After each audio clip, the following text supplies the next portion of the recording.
Voice series के अगले video में हम आपका स्वागत करते हैं और देखते हैं कि अब आगे जो है अपकमिंग रूल्स कौन कौन से हैं।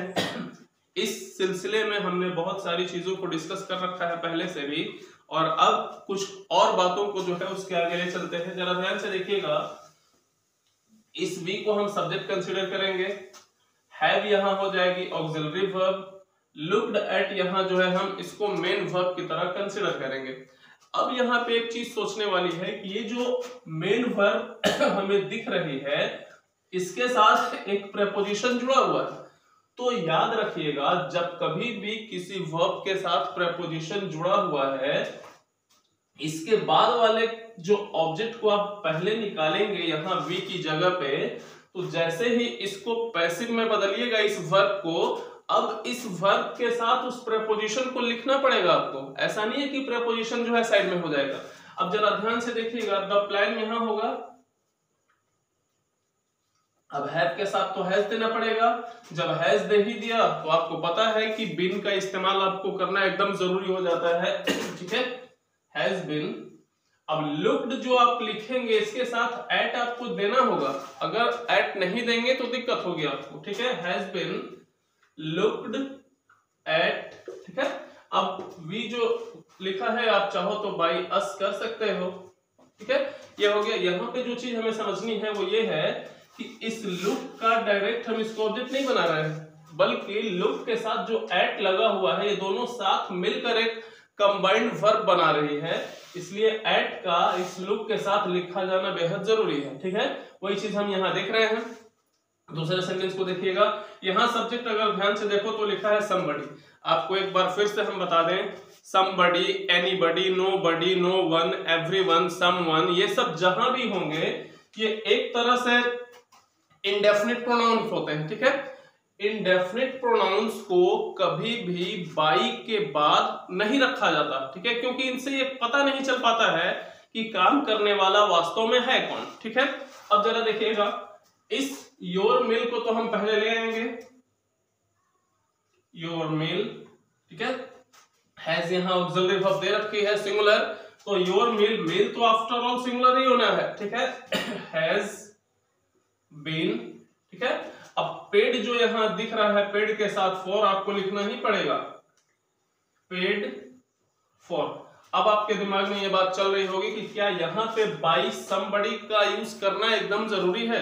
देखिए एक चीज समझ लीजिएगा, बाई के बाद हम किसी पर्सन को तब रख पाएंगे जब हमें ये पूरी तरह से मालूम हो कि काम करने वाला है कौन, काम करने वाला था कौन। ठीक है, यहाँ पे है किसी ने आपके खाने का खर्च भर दिया है, तो कौन भरा है खर्च ये तो पता नहीं है, अपने आप में ये एम्बिगुअस है। ठीक है ना, इस वजह से we need not put any agent after this preposition। ठीक है, इस preposition के बाद हमको किसी तरह का कोई एजेंट नहीं रखना, इसलिए यहीं पे इस सेंटेंस को क्या करेंगे, स्टॉप कर लेंगे।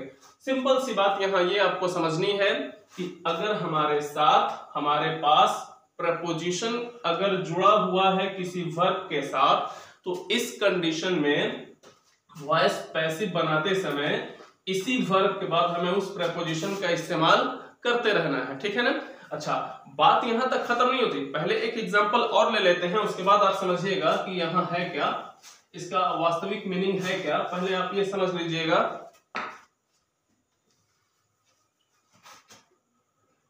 एक और सेंटेंस हम लिखते हैं, नोबडी लिसन्स टू हर। एक सेंटेंस हमारे पास और है, नोबडी लिसन्स टू हर। अभी मैंने बताया कि यहाँ पे लिखा है नोबडी, नोबडी, समबडी, एनीबडी, ये सब के सब इंडेफिनिट प्रोनाउंस होते हैं, इनको कभी भी आप बाई के बाद नहीं रख पाओगे। ठीक है ना। चलिए अब जरा देखो, लिसन्स टू यहाँ लिखा हुआ है, इसको वर्ब की तरह कंसीडर किया जाएगा। ध्यान से देखोगे तो ये पता चलेगा कि ये प्रेजेंट इंडेफिनिट की वर्ब है। प्रेजेंट इंडेफिनिट की वर्ब है तो इसका मतलब इज, एम, आर के साथ आपको V3 देना होगा इसका वॉइस बनाने के लिए। अब जरा देखिएगा, हर को अगर हम शुरू में ले आए तो यहाँ पे शी होगा, लिसन्स टू है, शी इज। ठीक है, अब जरा देखिएगा, पहले इसको हम सिंपल बना लेते हैं, she is listened, she is listened to, sorry, she is listened to. मान लो अगर हम इसका इस तरह से वॉइस ले और हम इस नोबडी को यहाँ बाई के बाद तो रख भी नहीं पाएंगे, तो इतने पे भी हमारा सेंटेंस सही नहीं हुआ, क्योंकि अब ध्यान से देखोगे तो जैसे ही नोबडी यहाँ लिखा है, इसने क्या किया, पूरे सेंटेंस को नेगेटिव बना दिया है। और आप जो वॉइस यहाँ पे चेंज किए हुए हैं, ये सेंटेंस ध्यान से देखिए तो पॉजिटिव में है, तो नेगेटिव सेंटेंस का वॉइस पॉजिटिव में हो नहीं सकता। अब आपको ऐसा क्या करना होगा कि ये भी नेगेटिव बन जाए, ठीक है ना। अब जरा ध्यान से देखना, यहाँ नोबडी लिखा हुआ है ना, नोबडी अपने आप में एक नेगेटिव वर्ड है। अगर ये नेगेटिव वर्ड है तो कुछ तो ऐसा वर्ड डालना होगा यहाँ पे जो कि नेगेटिव मीनिंग कर दे इसका। ध्यान से इसका मीनिंग समझिएगा, नोबडी लिसन्स टू हर, कोई उसकी बात नहीं सुनता है। कोई उसकी बात नहीं सुनता है का मतलब उसकी बात कभी नहीं सुनी जाती है। अपने आप यहाँ सोच कर देखिएगा, नेवर का सेंस जो है निकलेगा, यहाँ आप नेवर रख सकते हैं, ठीक है। She is never listen to. अब आप नोबडी के बदले में नेवर तो इस्तेमाल कर ही लिए हैं, अब लास्ट में आपको बाय नोबडी ये सब देने की कोई जरूरत नहीं है।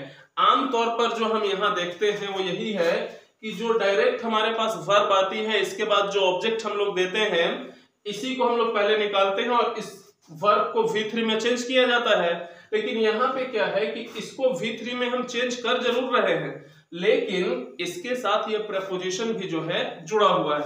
बस ये पॉइंट ऑफ डिफरेंस है, आपको ध्यान से समझना है, ठीक है। अब देखिए, यहां हमारे पास 3 सेंटेंसेस हैं, कमोबेश बात वही है जो हम इससे पहले डिस्कस कर चुके, ठीक है ना। अब जरा इस पे ध्यान से देखिएगा, दे हो जाएगा सब्जेक्ट, थ्रू हो जाएगा वर्ब, और इस थ्रू का ऑब्जेक्ट हो जाएगा क्या, स्टोन्स। एक मीनिंग तो यहाँ कन्वे हो रहा है कि दे थ्रू स्टोन्स, वे लोग फेंके पत्थर, ठीक है। एक मीनिंग तो यहाँ तक कन्वे हो गया कि वे लोग पत्थर फेंके। अब ये आप देख रहे हैं प्रेपोजिशन, इसके बाद आने वाला ये इसका ऑब्जेक्ट है। आपको ये बात हम पहले भी बता चुके हैं कि प्रेपोजिशन के बाद भी ऑब्जेक्ट आता है और ट्रांजिटिव वर्ब के बाद भी ऑब्जेक्ट आता है। इंग्लिश ग्रामर में यही 2 चीज है जिसके बाद आपको ऑब्जेक्ट की जरूरत पड़ती है, ठीक है ना।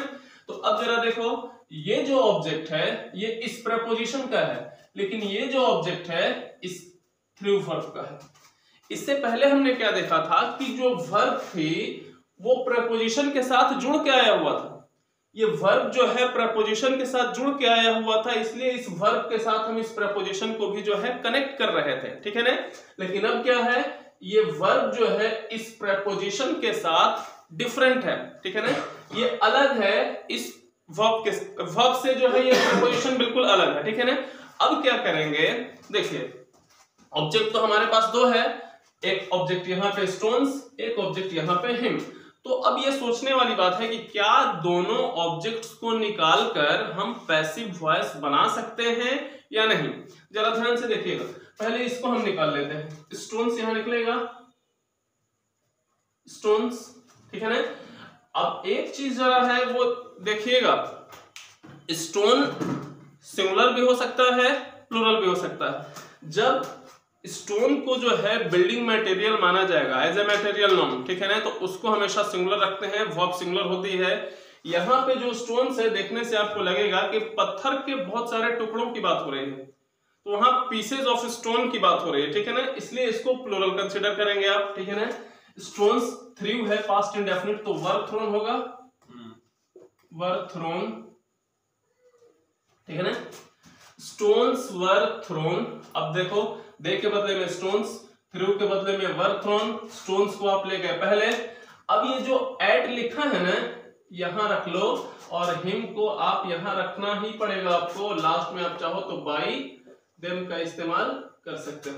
Stones were thrown at him by them. हालांकि इसका यूज जो है अब ना करो तो ही बेहतर है, क्योंकि इतना कहने से आपका मीनिंग जो है कन्वे हो गया कि इस पे पत्थर फेंका गया है। अब जरा एक चीज समझना, ये तो बात हो गई कि हमने इस स्टोन को बाहर निकालकर इसका पैसिव वॉइस बना लिया। क्या इसको हम बाहर निकाल के पैसिव वॉइस बना सकते हैं कि नहीं? देखो, अगर इसको बाहर निकाल के पैसिव वॉइस बनाओगे तो मीनिंग ही जो है इसका बकवास हो जाएगा। मान लो तुम्हारे कहे अनुसार हम बना ही लेते हैं कि हिम को जो है पहले कर दें, तो हिम को पहले करोगे तो क्या होगा, ही। थ्रू को जो है क्या करोगे, वाज थ्रोन। यहीं से मीनिंग बकवास हो गया। अब ध्यान से देखो, यहाँ एक्टिव मीनिंग को पढ़ो पहले, उसके बाद इस पैसेज को देख लो। यहाँ पे क्या है, दे थ्रू स्टोन्स, वे लोग फेंके पत्थर।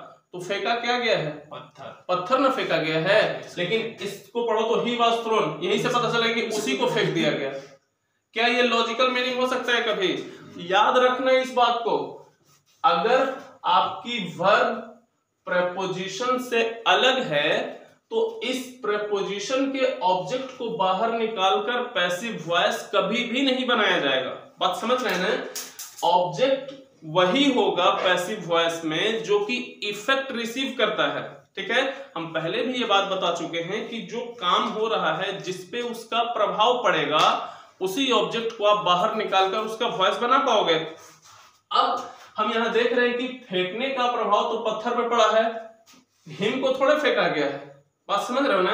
इसलिए इसको आप अगर बाहर करके बना रहे हो वॉइस तो ये जो है आपका रॉन्ग हो जाएगा। ठीक है ना? अब जरा ध्यान से देखो, यहां भी वही बात है, दे हो जाएगी सब्जेक्ट, स्टोन हो जाएगी आपकी वर्ब, बाइसिकल हो जाएगी आपकी ऑब्जेक्ट। अब फ्रॉम एक दूसरी प्रेपोजिशन है, इसके बाद ये इसका ऑब्जेक्ट है। जब इस एग्जांपल को आप समझ गए अच्छे से तो आपको ये जानना चाहिए कि हम इसी बाइसिकल को बाहर निकाल के इसका वॉइस बना सकते हैं। इसको जो है बाहर निकाल के इसका वॉइस नहीं बनाना पॉसिबल है। ठीक है ना? देखो, एक बाइसिकल पहले निकाल लेते हैं। बाइसिकल स्टोल है तो वॉज स्टोलन होगा, was stolen, a bicycle was stolen. अब देखो, दे के बदले में बाइसिकल हो गया, स्टोल का हो गया वॉज स्टोलन। ए बाइसिकल को आप पहले ले ही गए हैं, फ्रॉम हिम है ना, बस लास्ट में इसको फ्रॉम हिम आप रहने दीजिए। बात समझ रहे हैं ना? अब हुआ क्या है कि इस हिम को जब हम पहले ले जाएंगे तो पता ये चलेगा कि इसी को चुरा लिया गया है। एक्टिव वॉइस में हमें मीनिंग ये मिल रहा है कि साइकिल को चुराया गया है, लेकिन पैसिव वर्ब जो है ये मीनिंग कन्वे करा देगा कि हिम को चुरा लिया गया है। ठीक है ना? एक्टिव सेंटेंस से ये साफ है कि स्टोलन थिंग जो है हिम नहीं है बल्कि साइकिल ही है। इसी बात को अब यहां भी देख लो, ऑन एक प्रेपोजिशन है, इसकी ऑब्जेक्ट है यस, पावर्ड जो है वर्ब है, इसकी ऑब्जेक्ट है वाटर। तो फेंका गया है क्या? पानी ना फेंका गया है, हम लोग नहीं फेंके गए हैं। हम लोगों के ऊपर जरूर फेंका गया है पानी, लेकिन हम लोग फेंके नहीं गए। फेंका गया है क्या? पानी। तो अब बताओ, पावर का जो इफेक्ट है, फेंकने का जो प्रभाव है, किस पे पड़ा होगा? वाटर पे पड़ा होगा। इस वजह से इसी को हम बाहर निकालेंगे। Water was powered on us. अब अस को जब पहले निकालोगे तो वी हो जाएगा, अगर वी निकालोगे तो हो जाएगा वी वर पावर्ड, हम लोगों को ही फेंक दिया गया था। तो ऐसा तो नहीं है एक्टिव मीनिंग में। इसलिए एक चीज यहां पे हम आपको समझाना चाहते हैं, अगर तुम्हारे पास कोई ऐसा सेंटेंस है जिसमें एक ऑब्जेक्ट ट्रांजिटिव वर्ब का है और एक ऑब्जेक्ट प्रेपोजिशन का है, तो आप ध्यान रखेंगे कि ऑब्जेक्ट को शुरुआत में ले जाते समय ट्रांजिटिव वर्ब का जो ऑब्जेक्ट है उसी को पहले ले जाएं, ना कि उस प्रेपोजिशन वाले ऑब्जेक्ट को। प्रेपोजिशन का जो ऑब्जेक्ट है उसको आप कभी भी शुरुआत में नहीं ले जा पाएंगे। ठीक है ना? अगर वर्ब के साथ डायरेक्टली प्रेपोजिशन जुड़ रहा है, जैसा कि हमने इससे पहले देखा था, तभी जो है आप इस ऑब्जेक्ट को बाहर ले जा सकते हैं। यहां तो हम साफ देख रहे हैं कि प्रेपोजिशन से और वर्ब से जो है अलगाव है। ठीक है? दोनों एक साथ नहीं आए हुए। ठीक है? देखिए, एक चीज तो हम अब तक क्लियर कर चुके हैं आपको कि जब ट्रांजिटिव वर्ब आएगी तो उसके बाद ऑब्जेक्ट आएगा, उसको आप आसानी से बाहर निकाल कर उसको सब्जेक्ट बना के उसका वॉइस चेंज कर सकते हैं। लेकिन बात यहां तक खत्म नहीं होती। आप ये मानकर मत चलिए कि एक बार जो हमने कह दिया वो एकदम पत्थर की लकीर है। ठीक है? इंग्लिश ग्रामर है, बहुत फ्लेक्सिबल चीज है। ठीक है ना? इसीलिए मैं कहता हूं कि रूल्स वूल्स कुछ होते नहीं है। ठीक है? एक सेंटेंस दे रखा है यहां पे, एक शब्द हम यहां से हटा देंगे, आपका सारा रूल्स जो है धरा का धरा रह जाएगा, क्योंकि हर सेंटेंस पे अलग अलग चीज जो है काम करती है। अब फॉर एग्जांपल ध्यान से देखो, fit, have, lack, resemble, suit, ये पांचों के पांचों वर्ब्स जो है ये सब के सब ट्रांजिटिव हैं। तो अगर ये ट्रांजिटिव वर्ब है तो जाहिर है इनके बाद ऑब्जेक्ट तो आना ही आना है। अगर इसके बाद हम ऑब्जेक्ट दे दें तो क्या इसका वॉइस बनाना संभव है या नहीं है, ये देखने वाली बात होगी। देखिए हम आपको एक चीज समझा देते हैं। This shirt does not fit me, they have a new house, we lack confidence। ध्यान से समझिएगा, फिट एक वर्ब यहां पे, हैव एक वर्ब यहां पे और लैक एक वर्ब यहां पे, ठीक है। अब ध्यान से देखोगे तो इन सबके बाद एक एक ऑब्जेक्ट आया हुआ है, ठीक है।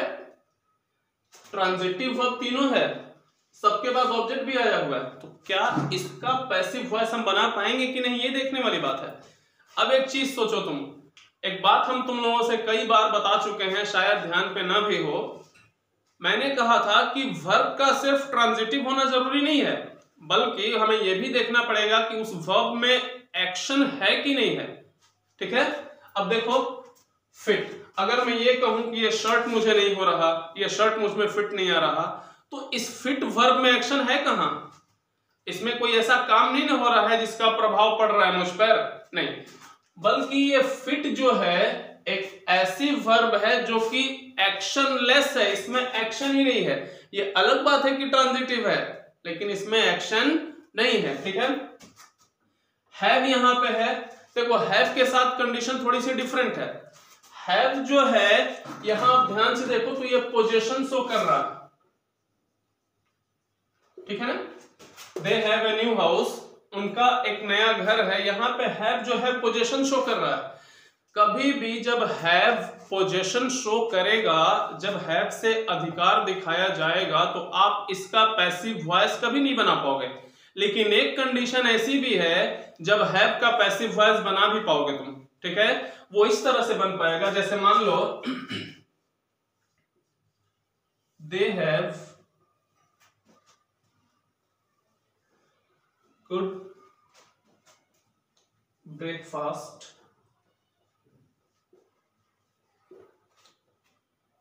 टुडे।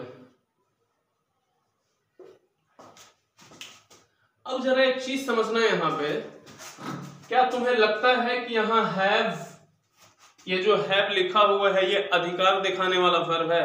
हैव का मतलब ईट और ड्रिंक भी होता है, हैव का मतलब ईट और ड्रिंक भी होता है। तो इस सेंटेंस में तो आप हैव के बाद ये जो गुड ब्रेकफास्ट लिखे हैं, इस गुड ब्रेकफास्ट के लिख देने से ये बात पता हो गई क्लियरली कि हैव का मीनिंग यहां या तो ईट होगा या फिर ड्रिंक होगा। ईट या ड्रिंक से लेना देना है। तुम्हें पता है कि ये जो वर्ब होती है ईट या ड्रिंक, ये एक्शन की वर्ब है। जब ये एक्शन की वर्ब है तो क्या इसका पैसिव वॉइस तुम नहीं बना पाओगे? देखो ध्यान से सुनो, हैव जब पोजीशन शो करेगा, अधिकार शो करेगा, तब उसका वॉइस नहीं बनाएगा। लेकिन अगर हैव की मदद से जब आप खाने पीने का सेंस निकाल रहे हैं तो उस समय हैव को एक्शन वर्ब कंसीडर किया जाता है। ऐसी कंडीशन में आप इसका वॉइस बना भी सकते हैं। अब ध्यान से देखते हैं कि यहां इसका वॉइस बनेगा कैसे। देखो दे हो गई सब्जेक्ट, हैव हो गई यहां पे आपकी वर्ब, ठीक है ना। गुड ब्रेकफास्ट यहां पे लिखा गया है, दे हैव गुड ब्रेकफास्ट टुडे, ठीक है। अब इस सेंटेंस में होगा क्या कि गुड ब्रेकफास्ट को जो है आप पहले लेंगे। एक काम करते हैं, इस सेंटेंस को थोड़ा सा चेंज करते हैं, है ना।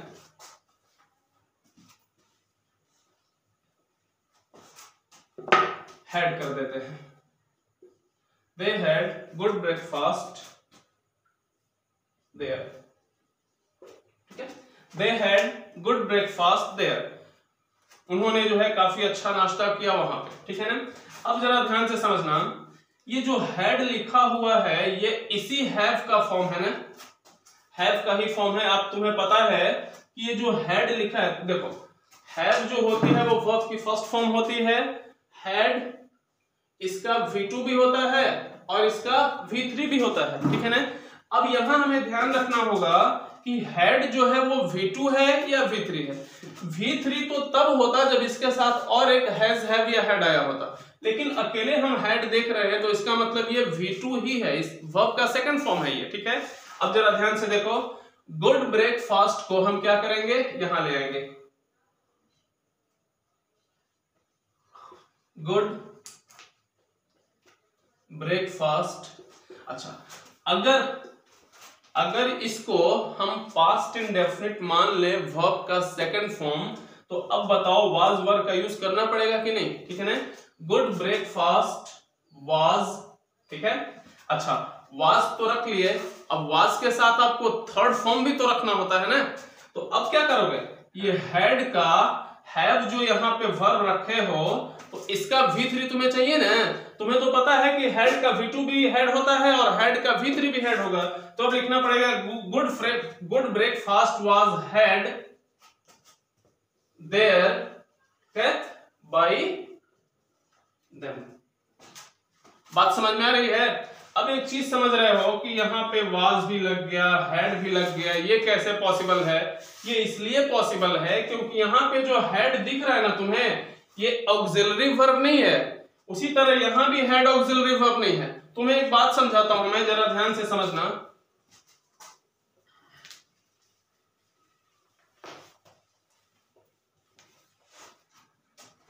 देखो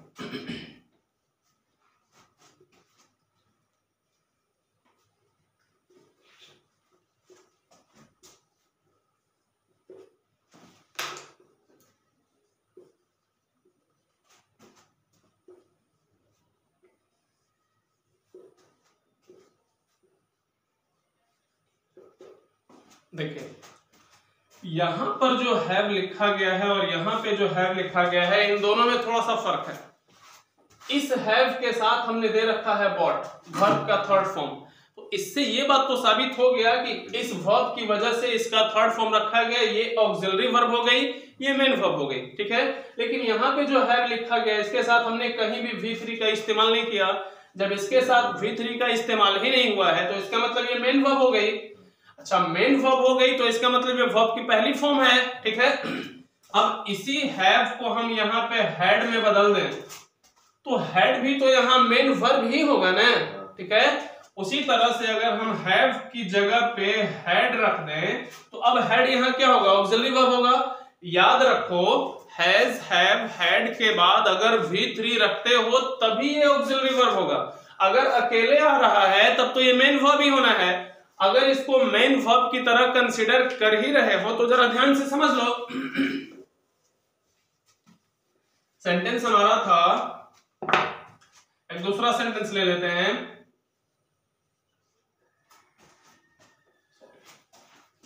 He had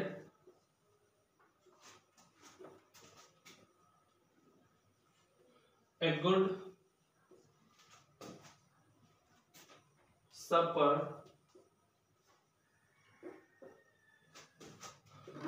in the party।